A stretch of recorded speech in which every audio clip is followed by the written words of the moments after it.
به همه مهمانان گرامی درود میفرستیم.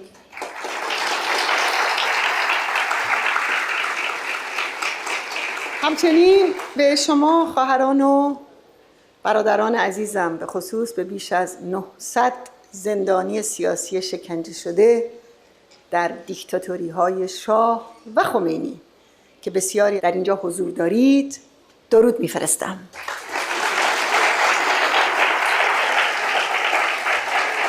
در آستانه 31مین سالگرد شهادت 30,000 زندانی سیاسی هستیم که در سال 67 قتل عام شدند.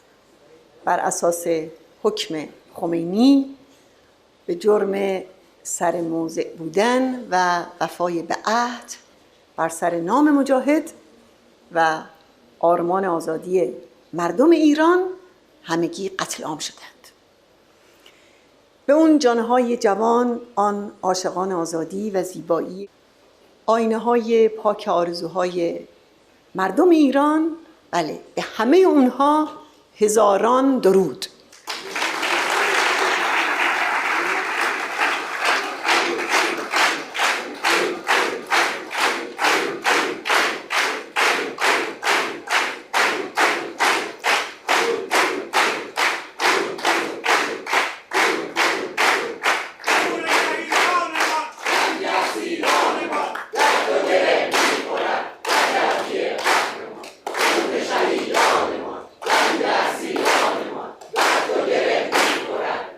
گرچه یاران فارغند از یاد من، از من ایشان را هزاران یاد باد. گرچه 100 رود است از چشمم روان، زنده رود باغکاران یاد باد.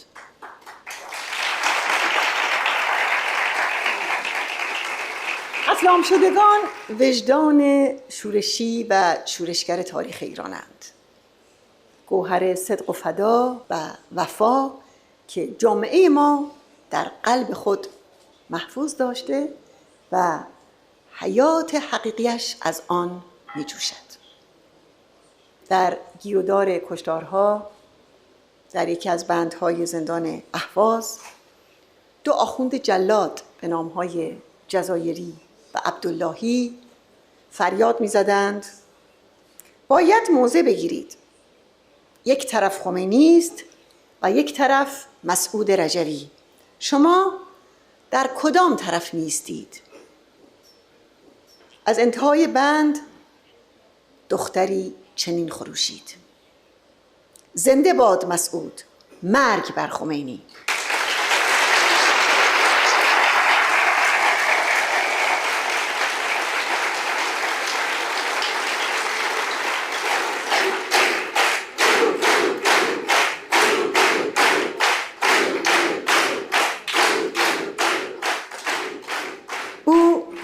سکینه دلفی بود، قهرمان 26 ساله‌ای که از فرزندان مردم آبادان بود. با شنیدن خروش اون پاسداران به سرش ریختند و به شدت مجروحش کردند. فردا روز از این بند 350 نفری 349 نفر به دار آویخته شدند.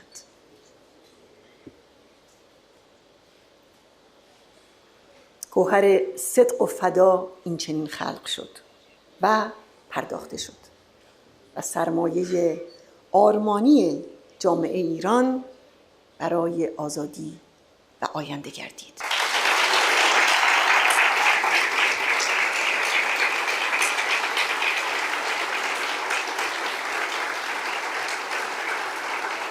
پس ما باز هم سروده محمود حسنی فرزند مردم شاهرود رو تکرار میکنیم که وقتی همراه با 60 مجاهد دیگه در حال عبور از دالان مرگ در زندان اوین بود چنین زمزمه میکرد: وقتی که شب هنگام شهاب روشنی را در آسمان دیدی، از یاد مبر شعله‌های سرکشی را که در شب‌های سرد اوین خاموش گشتند تا که بامدادان سر زند ستاره‌ای.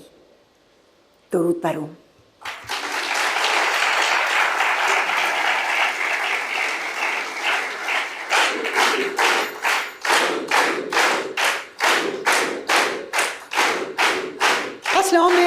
زندانیان سیاسی مجاهد و مبارز تصادم خونین قرون وسطا و نسل فردا بود. نسل برپادارنده انقلاب بهمن که عزم یک جامعه آزاد و برابر رو داشت، ولی با هیولای استبداد دینی و هجوم سرکوب و غارت مواجه شد. قتل عام 67 صحنه هولناک این رویارویی تاریخی بود، اما پایان اون نبود، بلکه با همه دردناکی اون آغاز تازه‌ای از کشاکشی بود که همچنان ادامه دارد و سرنوشت جامعه ایران را قرین آزادی می کند. از این نظر واقعه قتل عام با آزادی و آینده ایران گره خورده است، با حقوق بشر سنگسار شده ایران، با مقاومت برای آزادی و برابری، با خیانت مماشاتگران خارجی، با ترس و خفت ننگالود تسلیم طلبان داخلی و البته با سرنگونی این رژیم. زیرا روزی که آخوندها بر اثر جنبش دادخواهی مردم ایران وادار شوند پرونده این جنایت بزرگ را باز کنند، روز پایان حکومت ولایت فقیه است.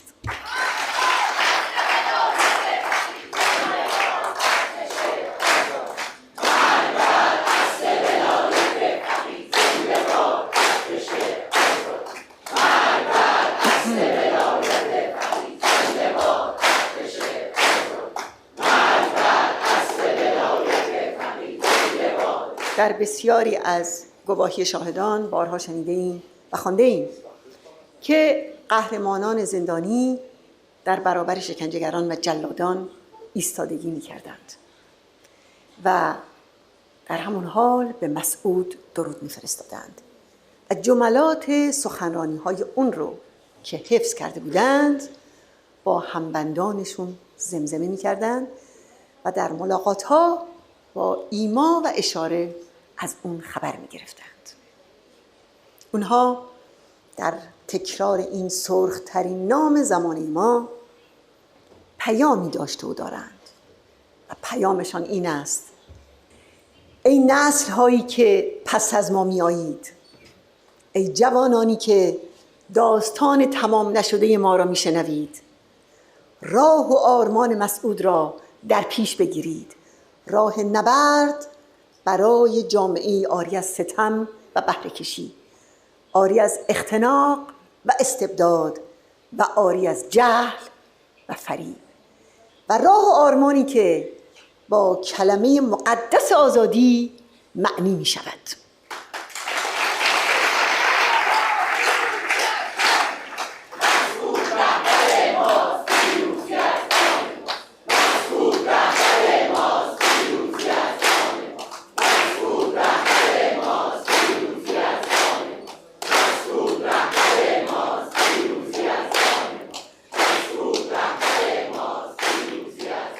می‌دانید که در قتل عام سال 67 همونطور که خمینی در حکم خودش نوشته بود، نقطه عزیمت او ریشه‌کنی کامل مجاهدین بود. به این منظور اون ماشین کشتار رو در چند پهنه به کار گرفت. فشرده ترین موج قتل عام در زندان‌های اوین و گوهردشت آغاز شد و هدف اون به طور خاص اعضای مجاهدین بود. منتظری جانشین سابق خمینی کشتارها در این دو زندان رو یک قصابی که در هیچ کجای دنیا انجام نشده توصیف کرده. در 3 شهریور سال 67 مسئول شورای ملی مقاومت مسعود در تلگرامی به دبیرکل ملل متحد در اون دوران، یعنی خاویر پرز دو کوئلار، نوشت که فقط در روزهای 23 24 و 25 مرداد 860 جسد از زندانیان سیاسی اعدام شده از زندان اوین تهران به گورستان بهشت زهرا انتقال داده شده. بخش مهم دیگه از قتل عام کشتار گسترده در زندان‌های مراکز استان‌ها و شهرستان هاست که بر اساس حکم خمینی در اون دوران صورت گرفت.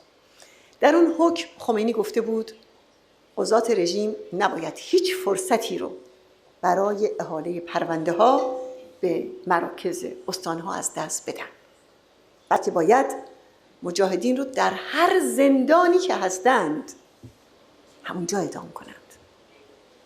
تازه ترین فهرست گردآوری شده توسط سازمان مجاهدین از قتل عام شدگان اسامی 110 شهرستان از شهرستان‌های محل اعدام رو نشون میده. در نمایشگاهی که در همینجا بسیاری از شما دیدید، نبرد تاریخی مردم ایران با استبداد دینی صحنه‌های زیادی به تصویر کشیده شده. یک صحنه چشمگیر نقشه‌های جداگانه یک به یک استان‌های ایرانه که نشون میده هر یک از اونها بدون استثنا بیشمار فرزندان مردم ایران در قتل عام سال 67 و در اعدام‌های بیوقفه دهه 60 و بعد از اون به شهادت رسیدند. یعنی مردم ایران از هر ملیت و از هر مذهبی، از هر شهر و از هر استانی برای سرنگونی رژیم ولایت فقیه و به دست آوردن آزادی با پرداخت سنگین‌ترین بها متحد و همبسته بوده و هستند. و تصادفی نیست که درست از همین شهرها و استانها دائما قیامها و جنبش‌های اعتراضی می جوشد و شهرهای شورشی یک به یک برمیخیزند. جامعه ما با چنین آتش بنیانکنی که در دل داره راه پس و پیش برای خامنه‌ای باقی نذاشته و سرنگونی تقدیر محتوم رژیم آخوندیه.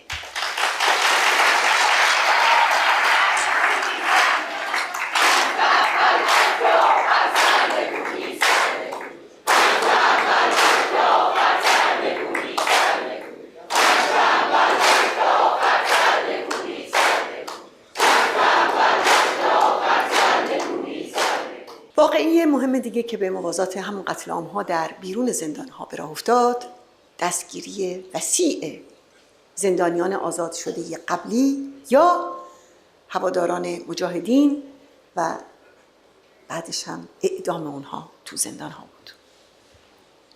در همون ماهی که قتل عام آغاز شد، مسئول شورای ملی مقاومت در تلگرامی به دبیرکل ملل متحد فاش کرد که همزمان با اعدام‌های جمعی زندانیان سیاسی، موج گسترده دستگیری‌های سیاسی در شهرهای مختلف ایران آغاز شده که بیش از 10,000 نفر رو شامل میشه. بعد از اون دکتر کاظم رجوی، شهید بزرگ حقوق بشر ایران که در اون زمان نماینده شورا در اجلاس رسمی کمیسیون تحقیق ملل متحد درباره ناپدید شدگان سیاسی در کاخ ملل متحد در ژنو بود، در سخنرانی خودش گفت رژیم خمینی در گرماگرم پذیرش قطعنامه شورای امنیت تمامی خشم خود را متوجه هواداران مقاومت در داخل کشور کرده است، به طوری که از روز اعلام آتش بس تا کنون هر روز صدها نفر از مردم شهرهای مختلف ایران را ربوده و مخفیانه به جوخه‌های اعدام سپرده یا در زندانها به بند کشیده است. در تاریخ 2 مرداد 67 خمینی به صورت محرمانه حکم برپایی یک دادگاه ضربتی زیر عنوان دادگاه رسیدگی به تخلفات جنگی رو صادر کرد و آخوند علی رازینی رو به ریاست اون گمارد. متن کامل این حکم محرمانه 3 ماه بعد از طرف مقاومت ایران افشا شد. اما دادگاه در روزهای بعد بلافاصله به سرعت تغییر جهت داد و حامیان مجاهدین رو در غرب کشور هدف قرار داد. اونها مردم مناطق غرب ایران بودند که به حمایت از مجاهدین برخاسته بودند. همچنین جوانانی که از سایر استانهای ایران به همین منظور به غرب کشور رفته بودند. در 26 مرداد همون سال مسئول شورای ملی مقاومت در تلگرام که به دبیرکل سازمان ملل و رهبران 5 عضو دائمی شورای امنیت درباره اعدام گسترده افرادی که در اون زمان اعدامشون انجام شده بود هشدار داد که در نبردهای ارتش آزادی بخش اینا حضور نداشتن و فقط و تنها به خاطر هواداری از مجاهدین اعدام شدند. هدفم اینجا از بازگویی این وقایع اینه که یادآوری کنم از همون اولین هفته‌های بعد از شروع قتل عام مقاومت ایران به افشاگری بین المللی فعالی دست زد تا جهان و به خصوص دولت‌های غرب هم مطلع بشن و هم واکنش نشان بدهند. اما اونها به دلیل سیاست مماشات که تازه شروع کرده بودند نسبت به این فراخوان‌ها متاسفانه سکوت کردند. در حقیقت یکی از زیانبارترین کارکردهای سیاست مماشات مسئولیت دادن به قاتلان حاکم بر ایران است. جنایتی که از اوایل دهه 60 شروع شده بود در جریان قتل عام به اوج رسید و همچنان تا امروز ادامه دارد. مسئولیت دادن به سردمداران رژیم به اونها فرصت داد تا همونطور که کشتار زندانیان و دستگیر شدگان رو بر طبق یک طرح منظم به اجرا گذاشتند، کتمان این جنایت رو هم با یک طرح کنترل شده دنبال کنند. میدونید که رژیم از سال 67 تا به حال به تلاش‌های زیادی برای از بین بردن آثار گورهای جمعی قتل عام شدگان در سراسر ایران دست زده، از جمله ساختمان‌سازی یا احداث حتی جاده در این گورستان‌ها، تغییر شکل اونها به وسیله بولدوزر، تبدیل اونها به گورستان‌های جدید و همچنین دستگیری و شکنجه خانواده‌هایی که در پی یافتن مزار عزیزانشون بودند. بخش قابل توجهی از اطلاعات و حتی عکس‌ها و تصاویر این تخریب‌ها هم تا به حال منتشر شده، اما جامعه جهانی در اساس جز سکوت و تماشا متاسفانه واکنشی نداشته. رژیم حاکم از انتشار اطلاعات و جزئیات قتل عام زندانیان سیاسی تفره میره، اما مسئول از پاسخگویی بین المللیه و این دردناکه. از گفتن نشانی مزار اعدام شدگان به خانواده هاشون خودداری میکنه، گورهای جمعی رو تخریب میکنه، اما از هر گونه حسابرسی مسئول مونده. بالاترین مسئولان این جنایت و اعضای هیئت‌های مرگ در زمره گردانندگان ارشد همین حکومت هستند، از رئیس قوه قضاییه و رئیس دیوان عالی تا وزیر به اصطلاح دادگستری که از هر گونه حسابرسی تا به حال مسئول موندند. عده‌ای از اونها از جمله خامنه‌ای از کشتار 67 دفاع میکنه و حتی میگه به اون افتخار میکنه، اما متاسفانه همچنان از مسئولیت برخوردارند. چنانکه عفو بین الملل در گزارش آذر 97 خودش درباره قتل عام گفته، ایران با یک بحران مصونیت مواجه است و استمرار جنایت‌ها در ایران مستقیماً به مصونیتی ربط دارد که مقامات رژیم ایران از آن بهره بردند. همین مصونیت دادنها و چشم بستنهاست که رژیم رو در عرصه صدور تروریسم و جنگ افروزی بسیار بسیار جری‌تر کرده. زمان آن است که جامعه جهانی به 3 دهه مصونیت سران رژیم آخوندی از پاسخگویی به جنایت‌هایش خاتمه بدهد.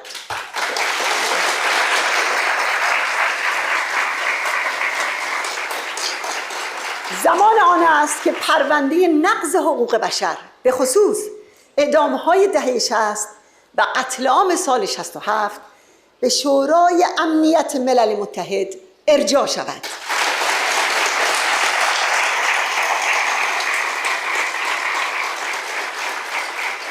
زمان آن است که خامنه‌ای و سایر سردمداران رژیم به خاطر ارتکاب جنایت علیه بشریت در برابر عدالت قرار گیرند.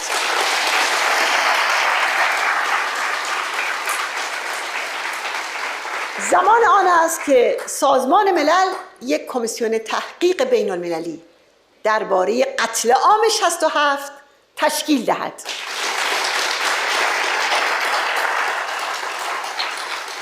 و زمان آن است که جهان حق مردم ایران را برای مقاومت و نبرد برای سرنگونی فاشیسم دینی به رسمیت بشناسد.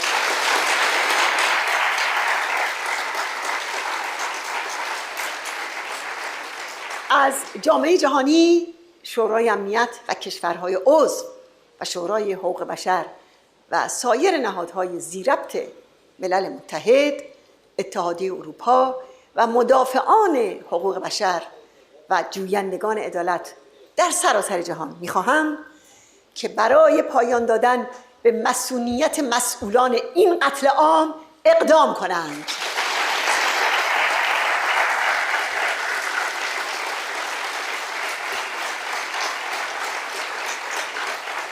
راستی چگونه جهان تحمل می‌کند که در ملل متحد در کنار کسانی بنشیند و مذاکره و معامله کند که دستشان در خون 10,000 زندانی سیاسی است؟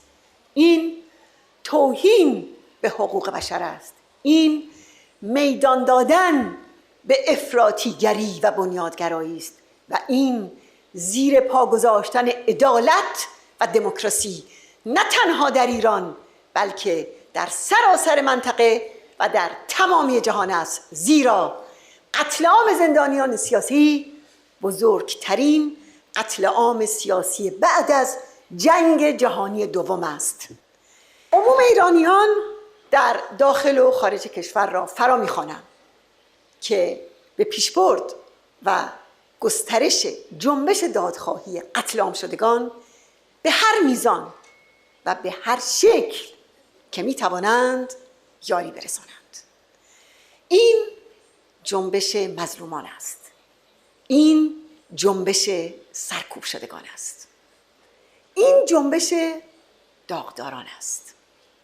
هر کس که در این رژیم طعم زندان و اسارت را چشیده، هر کس که شلاق خورده و هر زنی که مورد تعدی و تحقیر قرار گرفته و هر کس که وجدانش از این همه جنایت جریحه دار شده، عضوی از این جنبش دادخواهی است.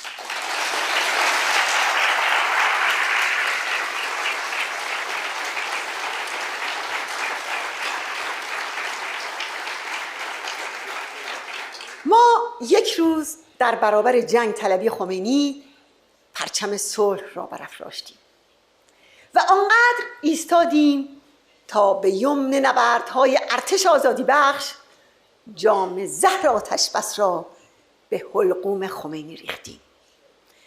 یک روز در برابر برنامه شوم بمبسازی اتمی به مبارزه برخاستیم و آنقدر در این مبارزه پایداری کردیم تا جام زهر اتمی را به حلقوم خامنه‌ای سرازیر کردیم و حالا عهد کردیم که آنقدر بر این دادخواهی پایداری کنیم و آنقدر بایستیم تا جام زهر حقوق بشر و جام زهر پرونده قتل عام شدگان به حلقوم این رژیم ریخته شود.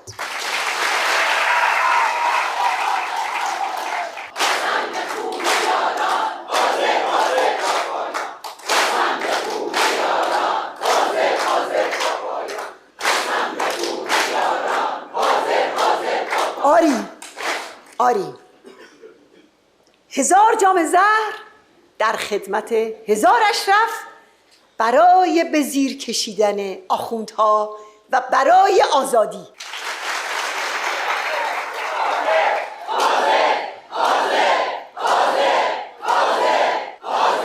آری جنبش دادخواهی ادامه دارد تا روشن شدن تمام اطلاعات این جنایت بزرگ، تا معلوم شدن نشانی مزار تمام خواهران و برادران ما، تا روزی که یک به یک جلادان حاکم پای میز عدالت کشیده شوند و تا روزی که نظام قتل عام و ولایت قتل عام توسط مردم ایران و کانونهای شورشی و ارتش بزرگ آزادی سرنگون شود.